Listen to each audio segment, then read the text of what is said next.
There we go. All right, start with introductions. Well, who starts the introduction? I'll start since There you go. I'm on the wrong account. This is Joy Project. My real name is Michelle Green. I'm broadcasting from the RAN account. Yeah. Okay, I'll go. Mac Anthony. Real name is Anthony Nelson. Broadcasting from me. So. Not the Roger you know. Real name's Roger. So. And I'm Funisher. Also, real name is Mike Steffen. Broadcasting from beautiful Oakland, California. Hey, right down the street. Right down the street from Roger. Right down the street from homies, neighbors. Found it. West Coast. Represent. And we're here now to talk about the collapse of the Colossus roller coaster at Six Flags. This is very art related. Actually, that is art related for me because the first thing I ever drew were roller coasters. Oh yeah, I remember you. Yeah, and let's not forget that when I received a nice gift from Oh No's a Zombie, because my first influence to art were theme park maps. Right. So he had sent me some theme park maps from his employment at Busch Gardens, which was very very nice of him. And yeah, so that's like my childhood collapsing, because it was also in the intro to Step by Step. So it's like that was your TV, and it fell apart. Now the intro doesn't make sense anymore. What roller coaster is that? I don't know. And so that fell, and then the foundation of all of my art just fell apart right there. So drawing out all those maps, was that kind of like the analog version of like Roller Coaster Tycoon? No, it seriously was, because I remember when Theme Park first came out, and I was going like ape shit. I was so excited. And then when Roller Coaster Tycoon came out, I was in junior high, and I just disappeared. Like, you didn't see me, and I was so particular. Like, I would just immediately do a code for Sandbox. Like, I didn't care about the challenges. The challenges were always, try to make the park earn this much from its deficit or whatever. I don't care about that. So I'd do like a sandbox mode, and then I'd spend all this time like shaping the land and making sure like that the lakes were good. And I'm like, well, the coaster needs to have enough. It's being a suspended steel roller coaster. It's important that it has a lot of inversions. And like I was like into like the coaster theory, And then eventually I would just get motion sick, so then I couldn't really ride rides anymore. So, so be it. But it's like they're taking it all away from me. They take the coaster. They take my ability to ride the coaster. They're taking the art away from me, man. They're out to get me. This is some Illuminati shit. I know what's going down. You guys are talking about that art book. This is probably stuff that's happening in that art book that nobody's reading that apparently is really popular. What was it last week you talked about it? Goldfinch, that's what it's about. It's about roller coasters. Really. I fucking knew it. Yeah, I'm not going to read that book. Why don't we all talk about what our introduction to art is, since you brought that up? Yeah. Okay, segue into one of our listed topics. Nice. So, in other words, how did you guys first find roller coasters, and how did it first influence the art for you? I'm just kidding. Mac, what was your first artistic influence? I honestly don't remember, because I was so young.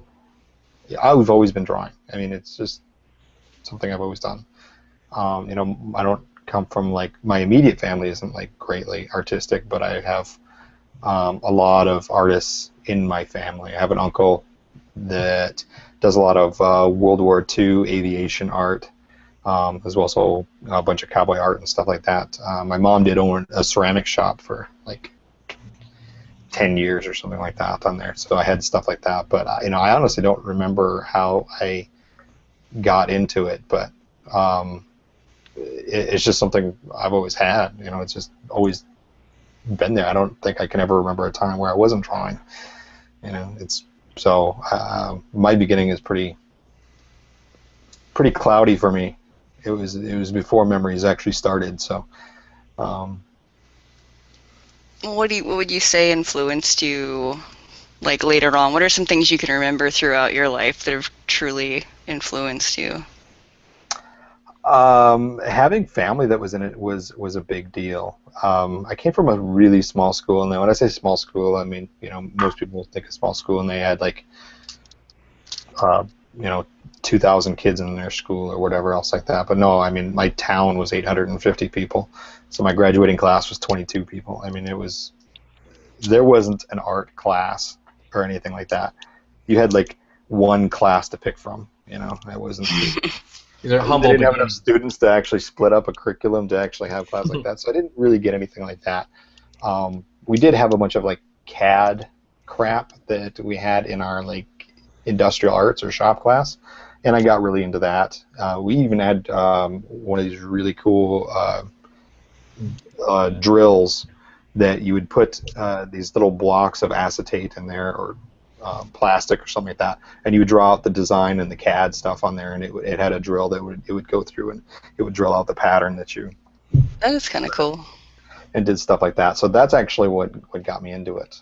And then I kind of just took commercial art when I got into college, because I don't know, I liked doing art stuff on there, but then I figured out that maybe commercial art probably isn't for me. It was a little too much following other people's direction, and but I didn't know if I really fit into the fine art community though either, because that just seemed to be like a bunch of weirdos drawing dragons and stuff. But Not even dragons, like anime or whatever. no, well, not when I was, not back then, but so I didn't think I fit into there on there, and I just ended up picking it up as a hobby for a long time. And that's kind of just where it's been, and I've been taking it a little more seriously in the last 3 or 4 years now, where I've been trying to get it off. I've always gotten like a couple commissions here and there and stuff like that to do stuff, but so it's just kind of gradually just fumbled into where I'm at now on there. There wasn't really a direct path. That's cool. What about you, Roger? What were your artistic influences besides roller coasters?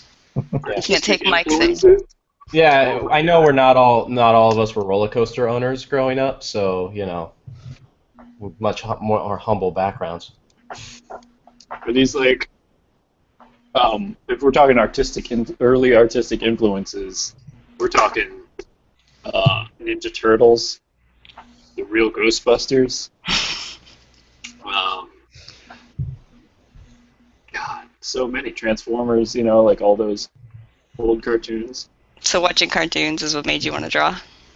Well, no, not initially. I mean, that's like just early shaping of, I guess. I don't know. The first time I remember drawing was like sitting on the floor while my brother was doing his homework, and I like picked up one of his pencils and just started like drawing dolphins. Dolphins. Yeah, that explains A little future Lassen here. Yeah, I was like, I could have been the Lassen. I could have been the Lassen. Oh, wasted opportunity. And I remember this like moment where he was like, I picked it up with my left hand, and he goes, I was like 4 years old, like I didn't know left from right yet. And he Right. goes, dude, you're supposed to use your right hand. And I was like, oh yeah, totally, yeah, I knew that. And then but I kept on using my left hand and just like acted like, I don't know. I was like embarrassed and didn't want to say that I didn't know left from right yet because I'm only 4. Played it off, and that's why I'm left-handed. So you're a left-handed artist? Yeah. I didn't know that.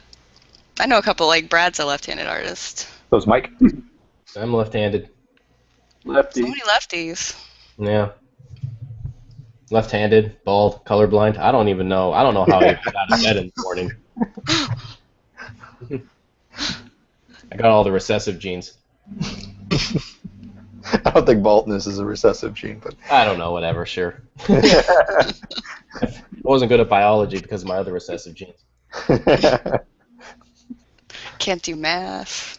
Because I just blame that recessive gene. Just blame it. Pun and squares, I don't even know. How about you, Michelle? Cartoons, bro. I think My earliest artistic influence was probably Michael Whalen. I remember seeing his covers for the Dark Tower books when I was a kid, and I remember asking my mom to get me one of his art books, and I wasn't in school yet, so I went to school late because my birthday's in October, so I was like five-ish, I guess, 5, 6. I was getting into school. Um, I just really, really loved his stuff, and I was like, I'm gonna do that when I grow up. I'm gonna do that, or I'm gonna invent shit. One of the two. I really, that and comic books. I liked Spider-Man when I was a kid. Spider-Man and Superman. And Archie. Can't forget Archie. Read all that shit.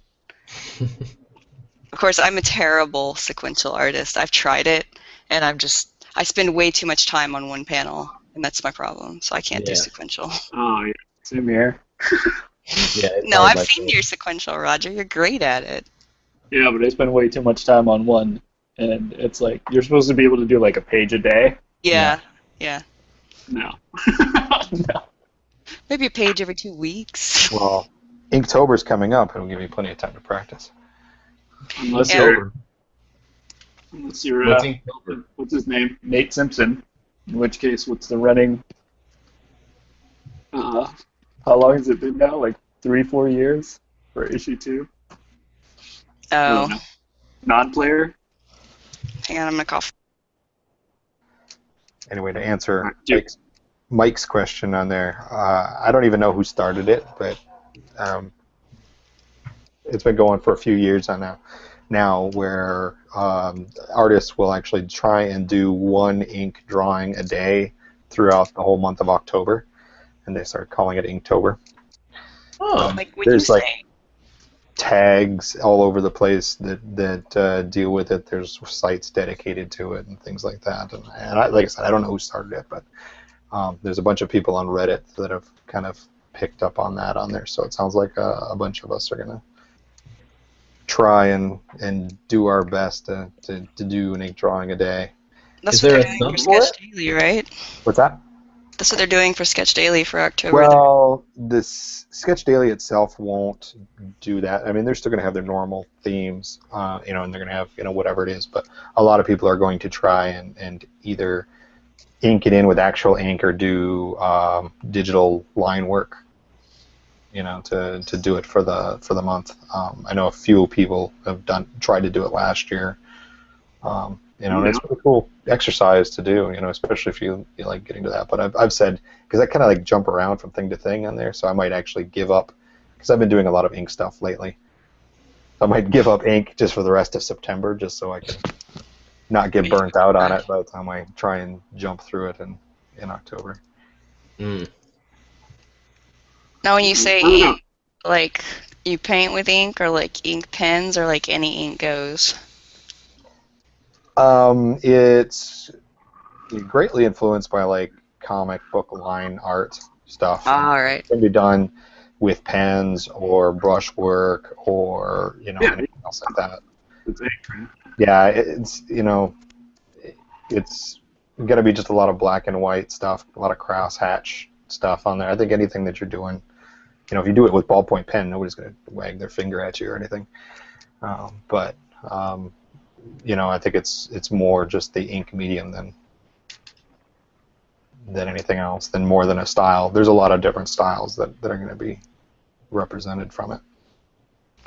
Very cool. Tight. Tie? What? Tight. Oh, tight. People still say that? Tight. Shit's tight. Very 90s of you, Roger. Really? Throw in a bitchin'. Dude. Inktober. I thought Roger said hella now. I did say Nickname. hella. Hella say hella. What are you talking about? The hell all the time. Northern California, you gotta. That's how we roll out here. So what's Yeah. our only art topic? What's our only what? Art topic, art news topic. Yeah, sorry, We got lots of art topics. no, the news topic, Oh, sorry. I was looking at the news earlier, and all that was going on was Jeff Koons was making some art out of handbags for charity, I guess. and Miley Cyrus made a sculpture, and that was about all that was happening. And I was just like, well, that's why I stopped following art news a while ago. A sculpture of what? Yeah, it's like It's out just of like one. it's like a face with a bunch of yarn on it or something, and then she's sitting in front of it, sticking her tongue out. It was the kind of thing like, I mean, I don't know. I stopped looking at art news because it all just kind of turned into press releases. Like Yeah. every art news article is just, I mean, it doesn't, you know, as I mentioned earlier, but it just doesn't seem like there's anybody that's like really. It kind of feels like, even I noticed locally with like a lot of critics, if you look at critics in the Bay Area and you try to reach out to them with shows, it just kind of has that feeling like you're sending out things to them more so than them coming to you. And there's actually a kind of, he was an art critic for East Bay Express, and then now I think he's doing some stuff with Stanford. This guy out here named DeWitt Chang, who was actually really awesome because he was always kind of, he was out there like kind of always seeing what was going on and going around in you know, particularly we knew him in Oakland and whatnot. But it just was that feeling where it seems like lots of publications fell into that routine where they don't have really like an art journalist. They just have like an art editor who just kind of, you know, they just take the information in and then work accordingly. And then it's just like you go to like Art Daily or artinfo.com, or I mean, those are probably just garbage sites, but you look at the way they write any article, and it's all just kind of like it's all just reads like press releases. It's the same reason like you open up an issue of Art Forum and it's all just ads. And then you always think like, who the hell, like, who cares? Why is it all ads? Like, who? And then you know, when I'm at a gallery, they'll be like looking to see like what galleries have their ads and what their page ads look like, and it's just kind of like, it doesn't matter. And so, you know, when I see something about Miley Cyrus making a sculpture, I'm just like, okay, it's almost, it just fits right in, you know. I don't know why. Yeah. And then they joke about how it's not interesting, but like they're still writing about it. I mean, I'm talking about it right now because it was so interesting. Yeah, it's either that or animal cruelty or child porn.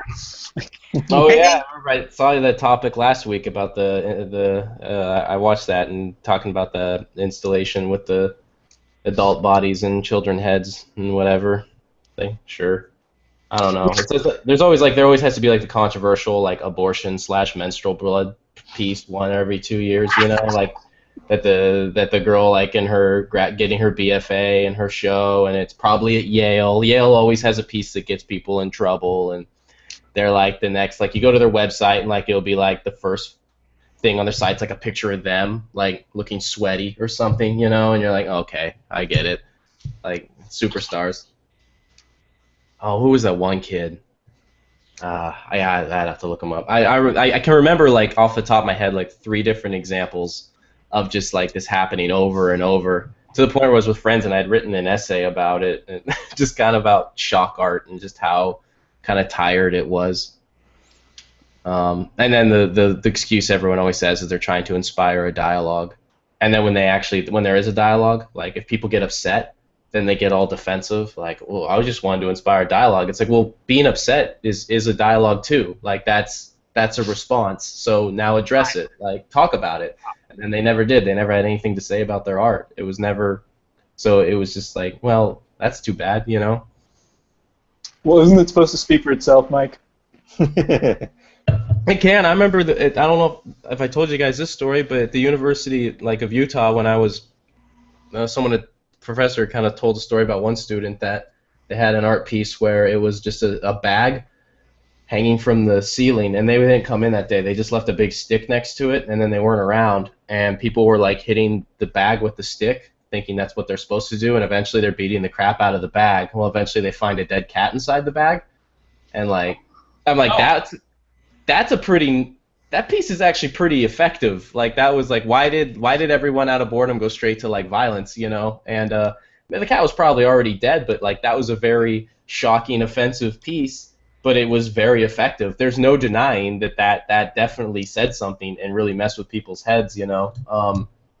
I don't know if that artist just said they were trying to inspire a dialogue later, but regardless, I'm sure that was a memorable piece for everybody.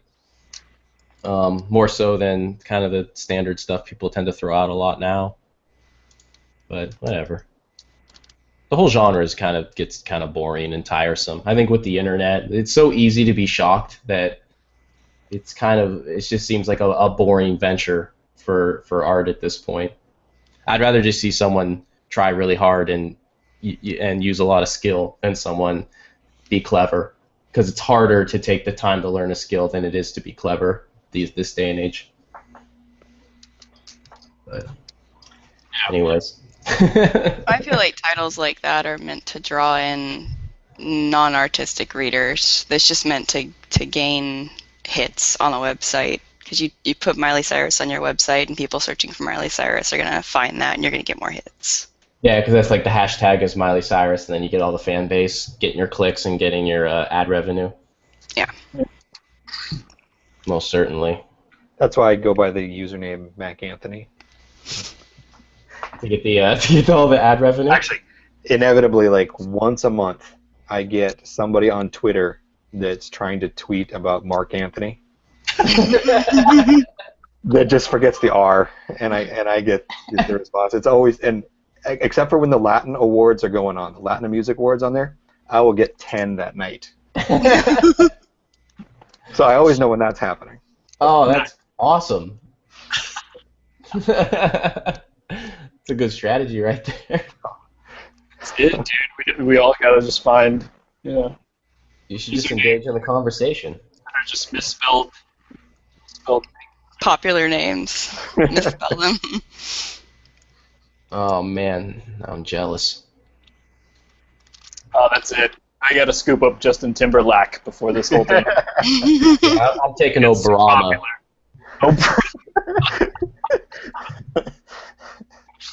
Let's do it. Why don't you have what was your fucking Every possible spelling of Justin Bieber. you had a LOL tune that was like that Kevin Feeder line or something. Feeder line. Feeder is a derogatory term in League of Legends. Oh. This is what we were referring to. A feeder is that went right over my head. That's why that whole world. that whole world. It's just a bunch of assholes being assholes. It's so esoteric. Like it does not like if you're outside of the League of Legends world, it just does not translate. Like there's I feel like with lots of things you can at least kind of get like a point, or some things come out of it, like you don't have to know anything, I don't know, you don't have to know anything about baseball to know who like Derek Jeter is or something, but like with League of Legends there's just like nothing that translates to a mainstream. It's just all so specific to it. I don't know who Derek Jeter is. Oh, I don't know. baseball guy, right? Yeah, you know what? You know what? Yeah, but I bet you don't know who Trick 2G is. I don't know who that is, or you know who like LeBron James is, No, I don't. What? I really don't. Come on. LeBron is like the new Jordan. Yeah.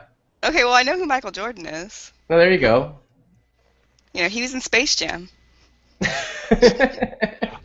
Yeah, that's his claim to fame right Yeah, there. It is. Space Jam. Absolutely. I didn't know he was such a mean guy. That's why they call him Michael Space Jam Jordan. That's totally his nickname. I know who The Rock is. He does sports, right? He's a pro wrestler. Yeah. He did play college I'm football. doing this on purpose. He had the corporate elbow or the people's elbow. Which elbow was it? Was it corporate or people's? Which elbow? People's. It was the people's elbow? Yeah. I think he's a great actor. I love his movies. Okay. Here we go. Back to art. 2 common traits I see in creative people are problem solving And self-doubt. Oh, I just saw the Yeah, cue. that was mine. That was. That's something I notice about creative people is they seem to like problem solving. They like to think outside of the box in a lot of situations. They like to tackle a problem and try to think about everything that surrounds the problem and then like ways to work around it that aren't conventional is what I see in a lot of creative people. But I also see a lot of creative people that like immediately go to self-doubt. I don't know how often you guys see that or some other traits that you've noticed. It's definitely, yeah, a defining factor among artists. It's like necessary. Well, yeah, and I was thinking about that. The self-doubt is something that also drives you. And a lot of people, the self-doubt will, you'll be like, this isn't good enough, I've got to try harder. And then there's other times with the self-doubt, you'll say, this isn't good enough, I'm giving up for a week. So there's like double-edged sword there. Yeah, it gets. I'd say most of the time with artists I've seen or known that have self doubt, it's an unhealthy relationship with self doubt. Like there's too much. There's not enough just to like make them humble, but there's enough where it's just like it'll make you depressed. When you screw up a piece or something, and like it's very rarely, at least with artists, I see in more cases of it being destructive than constructive. But usually it doesn't last that long. So. What about the problem solving? Do you notice that? I don't know. Like artists goes back and forth. I feel like there might be creative problem solving, but artists are also really hard to keep focused to solve a problem. Like they're hard. Like, a lot of artists aren't very reliable, including myself. Like, I mean, it's just like if I had to depend on like a group of artists to get a project done, or like a group of contractors. It would never get done. Well, not it depends on the contractors, but it's like, I mean, artists will just like I remember. Yeah, I remember. Okay, here's a quick example. Is when we do the whole First Friday thing in Oakland, right? And when it first started, there was a huge trash problem. A lot of vendors would set up food things, but they wouldn't bring garbages. So then people would just throw trash everywhere, and then no one would clean, and then all the galleries would end up cleaning it up the next day. So I remember there was we had these meetings, and then one of the vendors at the time had come in, and she was just like, we were trying to arrange a time we'd all meet up the next day and clean the trash early in the morning, and she comes in with the big idea and like, oh, well, we should have, compost and recycling and this and this and this and everything. We're like, well, sure, but who's gonna like manage it? And she's like, well, we have people there that would like let people know what to put it in. We're like, okay, who's gonna do it? And then she's like, well, she's like, well, I'll be in the morning and I can help like do that. And she was the one person who didn't show up to like help the next day to pick up any trash. And I was just like, figures, it's just. She wanted to grace you with her idea. You had to figure out the rest. Oh, that's right. You just can't trust idea people in art. People that are just like all ideas, you just don't depend on them to come through because like, oh, I don't do the work. I'm an idea person. Like, oh, okay. An idea guy. An idea guy, cool. All right, here we go. We'll never see them again, We've had our discussion about idea guys. The idea guys that will grace you with their great ideas. Mm-hmm. Very dependable people. Yeah. I don't have any money or anything, but I've got these great ideas. You should really draw them for me. Mm-hmm. What about you, Mac? What do you think about problem solving and self-doubt in artists? Well, yeah. Well, I certainly know artists who don't get afflicted with self-doubt, but I think a lot of it is the driving thing, because most of the better ones that I know have at least a little bit of it. A lot of the really good ones on there have a better way of hiding it. Once they've at least achieved a certain amount of success. But I have seen interviews from a lot of pretty famous artists on there, and they all pretty much fundamentally at least have that to a certain extent. Most of it may not be debilitating for them, but it's certainly there, and I think that's part of it. The creative thing was something you brought up to me before on there, and I don't, as far as like, not necessarily what Mike is talking about with doers, but people that just like to figure out what the problem is and try and come up with solutions for it on there, and that may be true. People that like puzzles, people that like to do puzzle games, different things like that on there. I haven't surveyed the artist community to do that on there, but I mean, I do notice that there are a bunch of people that have similar interests in that type of those types of activities. And I certainly do. And I've always liked puzzles. I've always liked puzzle games. I've always liked things like, even like Sudoku and stuff like that on there. It's always Problem-solving type stuff. yeah. We got to just figure it out. And sometimes it does require follow-through. You have to actually do it, but sometimes it's figuring it out. But yeah, so I really didn't think about it until you actually brought it up on there. But I think there probably is at least A little correlation. more than a little correlation. I think there's probably a significant part of the population that's pretty problem-solving minded. Puzzle-minded. I don't know what to call it. I don't know what the word for it. What's the word for that? Puzzle-minded? I don't know. That sounds good. I make drawings. I don't know words. I think the word is geek. There was a discussion about that. What's the difference between a dork, a nerd, and a geek? A geek is like someone who gets really into it or something. Like a nerd is just someone who enjoys science, and like a dork is someone who likes sci-fi movies and the culture or something like that. There was actually a discussion about all of this somewhere. Yeah, Oh, shit, so a dork. I could see a dork just being someone who's just a dork. Like I they're thought a not dork was, like, into socially stuff, but they just like look. They're just a total dork. Like a You can't use the word to define it.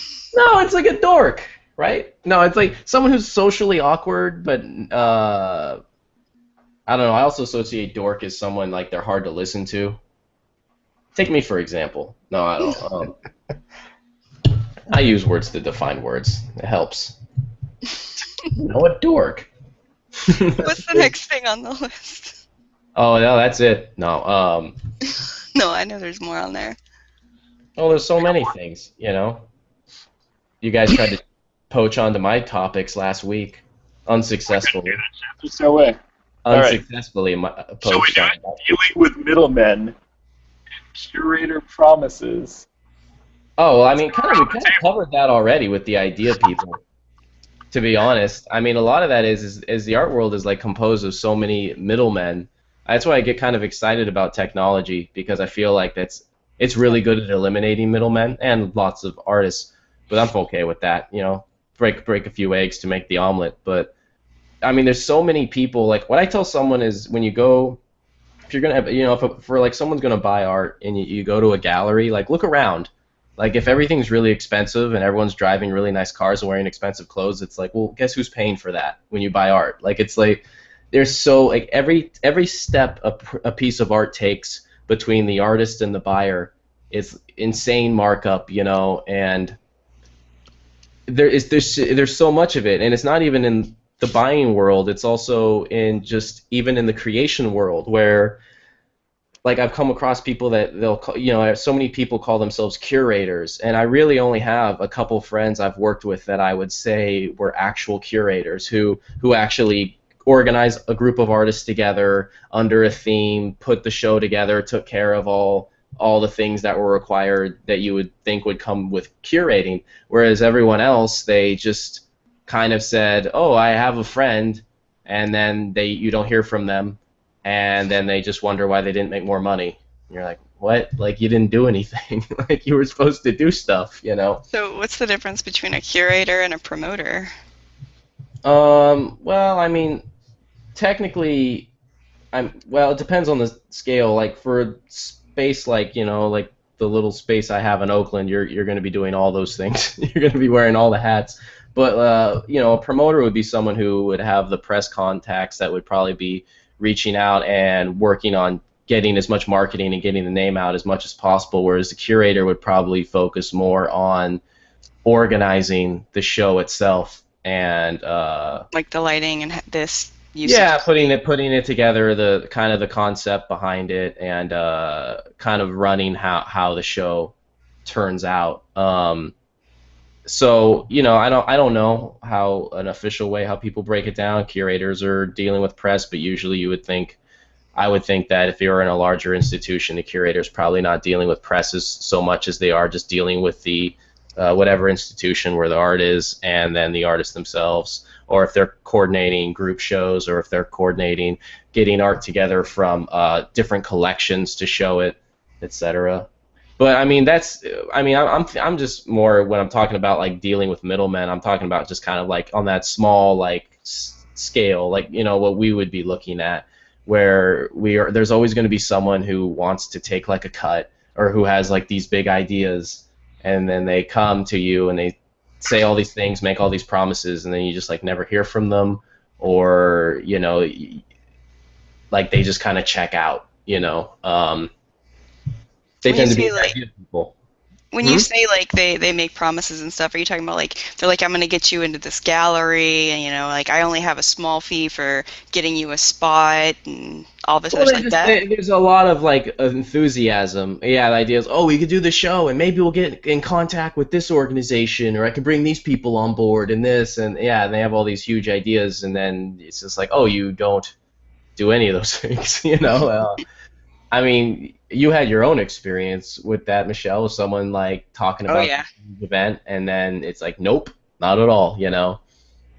I've been contacted by shows or events before, and either they don't follow through or the event's nothing like they described it. And I've made I try to look up promoters, middlemen, curators. I try to look them up and see, what have they done before. If they can't give me a history of shows I've heard of, or at least that I could look up in the Jacksonville area, then it becomes skeptical. And if they're like, oh yeah, it's only like $100 a booth, I'm like, I've never heard of you. I've never heard of your event. This event has Yeah. never happened before. I don't trust you. I'm sorry. I'm not paying shit for your booth. If it's a free booth, I might show up for an hour or two and see, but no. That's a big thing they say is to not, you really shouldn't have to. I mean, in some cases on a small scale, you might have to like make your own investment into your art show, etc. Like if there's not like a budget to pay for your art, but like usually you shouldn't have to pay your own entrance. It's like if you're submitting to juried shows, you always have to be really weary if they charge for like submission fees, because lots of times it's just kind of a racket to collect a bunch of entrance or submission fees, and then they just disappear or they don't do anything. Yep, I've also heard that with galleries, they shouldn't have hanging fees that are above like $10, and that's just to pay for the lighting. A gallery that has hanging fees is not working to sell your art. They're just working to rent you a space. Yeah, hanging fees. That's weird. That's a weird thing. I've heard. I guess I've heard galleries that rent spaces that rent their space out pretty much, and that's how they make their money. And I don't know. I The don't. one, Yeah. the one time that I think it's fine to pay for a booth or like at big events, like we have a thing here called MegaCon, Comic-Con, places like that, where Yeah. you're gonna move product somewhere like that. MegaCon, it's $100 for a booth, it's a 3-day event, but you're gonna make that money back because if you go in with things of interest, you'll end up selling out. Those are Yeah. events where they're big. Mhm. And that's that. I mean, yeah. I mean, I guess it just depends on the different directions. If you're applying for galleries and you're looking for representation, obviously they take you on board, and then they become your representation. And most likely you'd be signing a contract where you can't show for a certain mile radius around that gallery because that would conflict with their client base. So I mean, it all depends on. But it's funny because there's middlemen in every step. I kind of feel like though galleries getting representation is a good way to get your art out there and make sales, and then you have someone trying to promote you. I feel like there's still a lot of pitfalls with that, where it tends to be a gallery that might represent 15, 20 artists, and then you're showing once every 2 years. You're not making a living off of whatever those sales are, and then you can't show in your city, and now you have to try to find a gallery outside that city, and now you have to deal with shipping and transportation, and then it just seems like the money and problems compounds on the artist, while the gallery has this pool of resources to sell all these other artists, but now these artists are kind of like trapped, so it's hard to grow, and I kind of get relieved sometimes when I feel like that business model is starting to fade away and not be as necessary. Yeah. Yeah. Anybody else? Opinions? Comments? Anyone dealing with middlemen? Never had to deal with it. Here's No, an example of a middleman. Here's an example for people who aren't as into the art world. The middleman is the guy that says, look, I know a guy that grows this great weed, and I'll get it. I'll get it, and I'll sell it to you. So he gets it, but he marks the price up when he sells it. So there's your middleman. If you could just put the buyer and the grower together, you get rid of the middleman. Mm-hmm. It's true. That's just an example, you know. I don't smoke pot or anything. You just You just grow and sell Yep. directly to the consumers. You should put the banner up for your No. contact there. So. I just remember watching I think it was the movie Middleman, and it's about that. But about cocaine, not pot. That's art dealing. It's middlemen. If you buy art from a dealer, you're paying them a lot of money. You know, like they take a lot of money because that's a lot of it. All an art dealer does is they have someone that wants to buy something, and then they're able to find a person that's selling that artist, and then they just take a cut, and then they're just the go-between between those parts of the transaction. They take their cut, and then they just repeat. I had an experience like that where I didn't like a picture I drew for a show, and I went to turn it in to the guy who was doing the show. It was for a charity event, and he was like, "Well, how much do you want to sell it for?" And I was like, "I don't think it's worth much. You know, I didn't really do a good job." I think it's like it's probably worth $60. And the place this shows you how great this show is. The place that we were meeting up to pick up the art was actually a barbershop. But it was this like indie barbershop. They have like a tattoo adjoined to it. Cool place. So the guy who owns the place happened to be there, and he was like, "Well, I'll buy it from you for $60." I was like, "Really?" He's like, "Yeah, you know, skip the middleman." I was like, "Oh, cool." So he buys it for me for $60, and I went back in later to turn in another piece, and I was like, "What happened to that picture?" And he wasn't there at the time. Someone's like, "Yeah, somebody bought it for like $150." I was gonna tell you 60 too cheap, but no, that's what they do. Hey, did you know that a lot of people don't know this? I don't know if it's by state, but there's a resale law where I'm not quite sure the parameters, but there's a chance they would owe you money. Like if you buy art from an artist and you resell their art, the person who sold it would actually owe the artist money, and they just don't enforce that very much because it's hard to prove. But I think there is an actual law where when your artwork resells, that there's some percentage that's owned to the artist, and I'm not sure if it has to do with you being the copyright holder or however it works, but there are actual laws for that. Yeah, this was like money, cash transaction, like no receipt. Yeah. Like you've had that piece before that you were just like, I did not do a good job on this. But somebody else sees it and they're like, "Oh my God, you're a goddess," you know, some shit like that. You know what I'm talking about. Oh yeah. Right? So you undervalue yourself, you sell your shit for too little, etc. And that the moral of the story is you should still always sell the art for the normal value, because just because you don't like it doesn't mean someone else won't either, you know? Right. Yeah. learn, jack it up.